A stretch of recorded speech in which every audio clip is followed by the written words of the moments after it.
Gurren, are you going to make it a record 5th week in a row speaking about your wife? That is the main burning question in everyone's mind. Everybody wants to know. Sare Pochade. How is Shindy? Shindy is fine. Shindy is happy. I'm happy with Shindy. She has not done anything to frustrate me this week. So it's all good, man. Mainly because we're on holiday. We're on holiday. We're on holiday. Or as Sanj likes to call it, hollybobs. That's growing on me now, Sanji. I do still think about hobnobs when you say the word. Like I read it as hobnobs.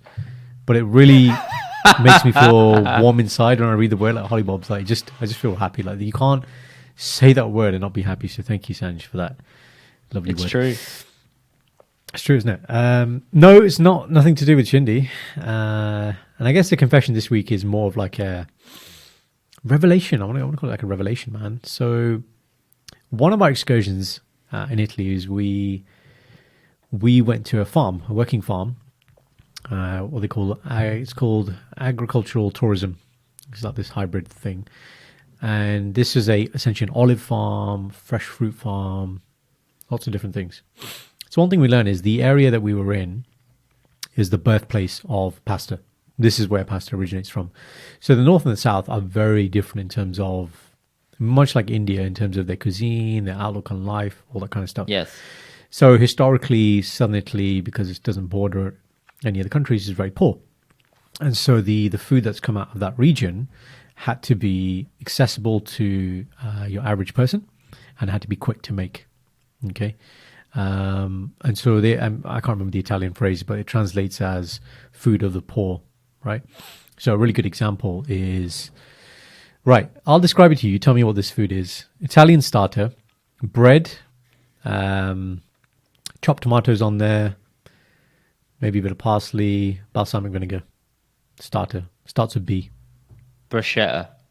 Right. So first thing we learned, absolutely made up word, bruschetta, sket. That's how I have to remember it. I think about sket, bruschetta. So a couple of things I learned. Right. Another one is... Do you know what sket means in English? I know what it means. I know exactly what it means, but that's the only way I remember how to say it. Instead of saying bruschetta, bruschetta, right? Another one is that we say... I think the viewers would like to know if you know what it actually means.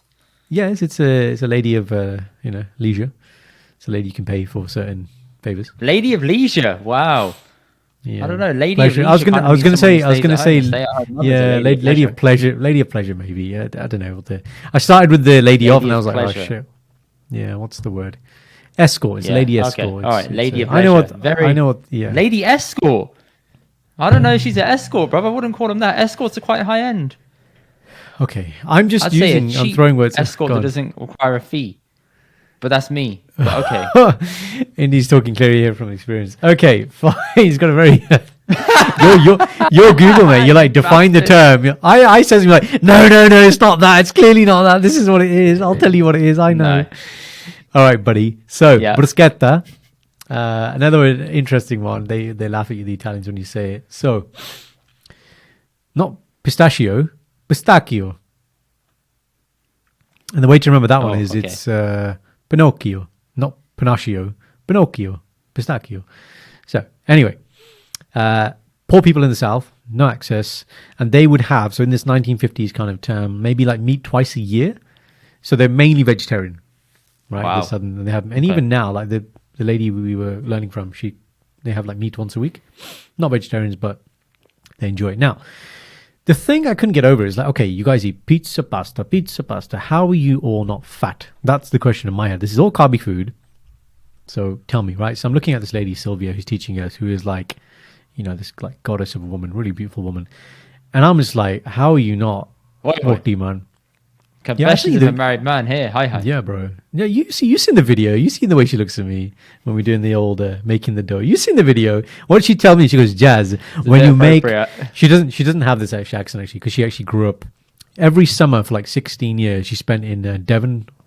So her English is really good. But let's say she did speak like... She's like, Jazz, when you make the dough, you need to use a patience and a passion.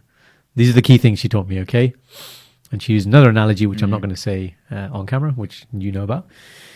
Guys, if you really want to know that analogy, ask oh my God.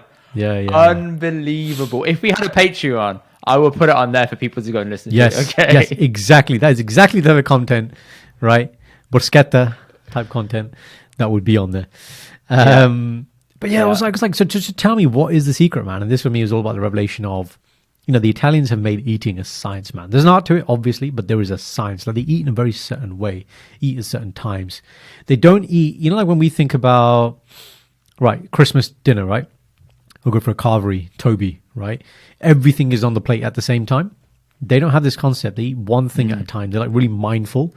So they have their antipasta, which is essentially like starters. Then they have primo. Primo is always, it's not really, they don't have like first course, second course, or main course. They don't talk like that. So primo is always a pasta dish.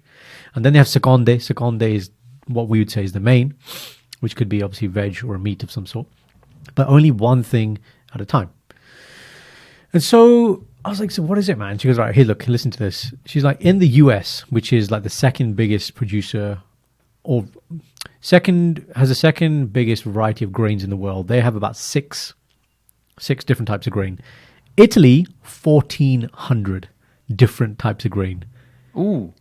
America, 6, Italy, 1,400, right? So here's the first thing. She goes, what you're using, there's two things here. It's the produce, the ingredients you use, and they're obviously on farms, all fresh, completely organic, don't use pesticides, and the methodology, how you make it.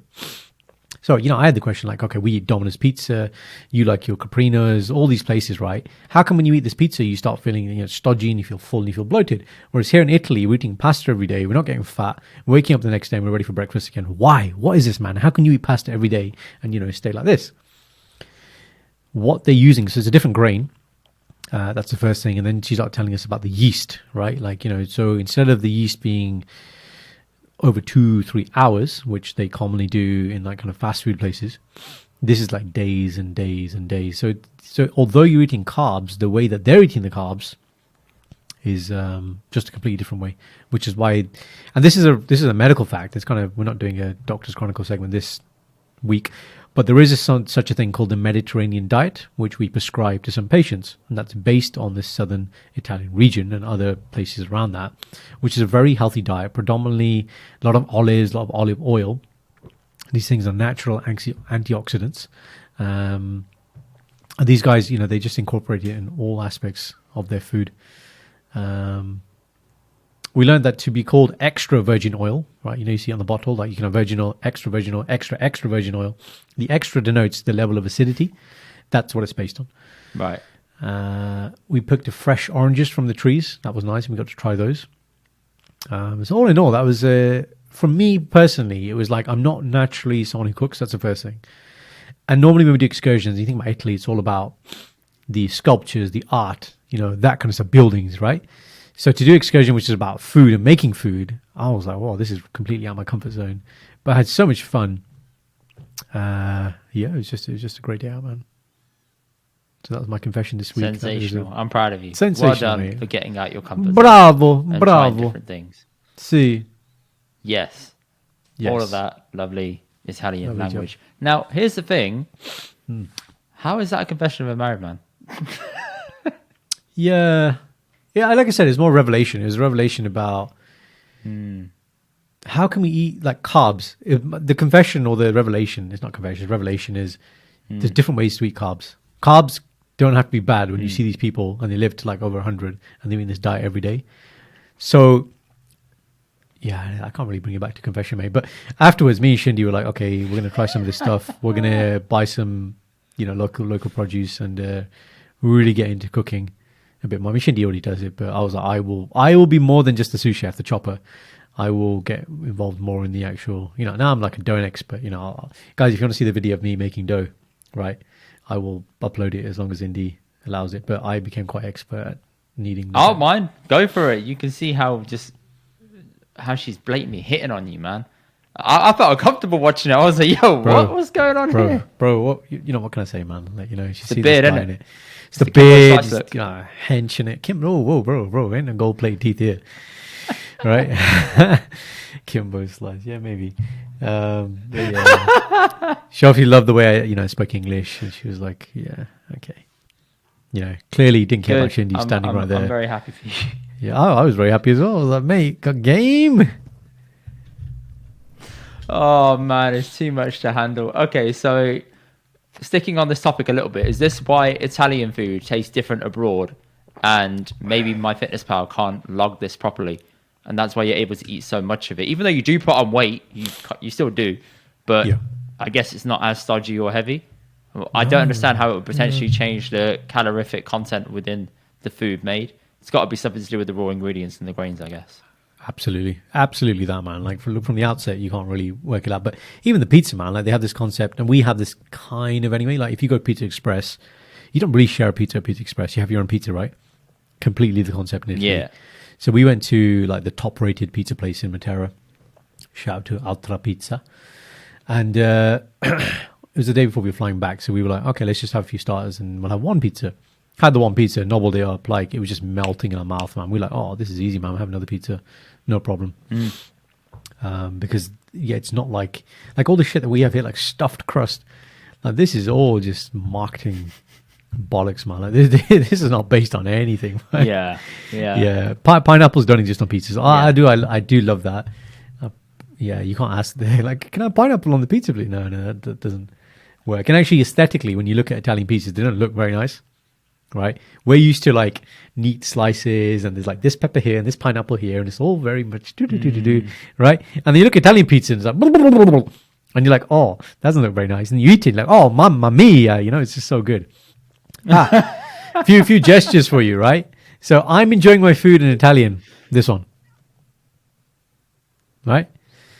Fearful. I'm a bit scared.